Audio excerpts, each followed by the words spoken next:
birləşmələrində anonimlik, sinonimlik, antonimlik olur. Məsələn, bax, frazeoloji, məsələn, deyək, xoşu gəlmək və zəhləsi getmək. Onlar bir-birinə nədir? Xoşu gəlmək, zəhləsi getmək, əks məna. Bax, hər ikisi də uşaqlar frazeoloji birləşmədir. Bu zaman sayılır frazeoloji antonim. Yəni, hər iki mənası da frazeoloji birləşmə olmalıdır. Məsələn, deyək ki, bu frazeoloji birləşmənin antonimliyin tab, bu frazeoloji birləşmənin amonimliyin tab, və yaxud da ki, sinonimliyin tab, mütləq hər iki tərəfdən olmalıdır, frazeoloji birləşmə olmalıdır.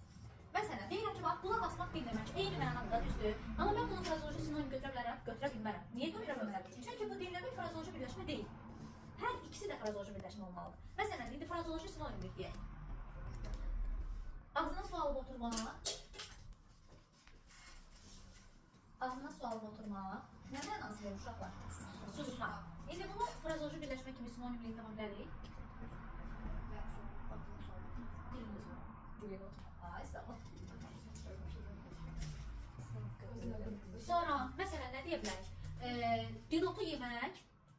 Dilotu yemək nə demək? Çox danışmaq. Ay, sağ ol. İndi bunun frazeoloji sinonimliyi deyil. Dilotu yemək. Dilinə su alıb oturmaq. Yox, o əslində. Dil boğaza qoymamaq. Bunlar da frazeoloji sinonimlikdir. Dil boğaza qoymamaq.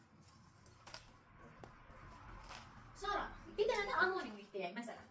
Deyək uşaqlar, can vermək. Bax, hər iki mənası frazeoloji birləşmə olmalıdır. Amma anonim nə idi? Deyilişi, yazılış eyni, mənalar müxtəlif. Amma mənalar müxtəlif olmalıdır. Məsələn, deyirəm ki, su bitkilərə can verdi.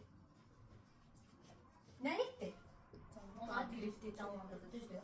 Bir də var deyirəm ki, xəstə can verdi. Yəni, görün, məna tamam fərqli, amma ikisi də canını götürüb vermirəm. Sonra su da bitkilərə can götürüb vermir. Yəni ki, məcazilik var, düzdür. Amma mənalar tamamı fərqlidir. Eyni yazıldı, amma fərqli mənalar bildirir. Yəni, yadınızda saxlayırıq. Hər ikisi frazeoloji birləşmə olmalıdır. Hər iki tərəf frazeoloji birləşmə olmalıdır.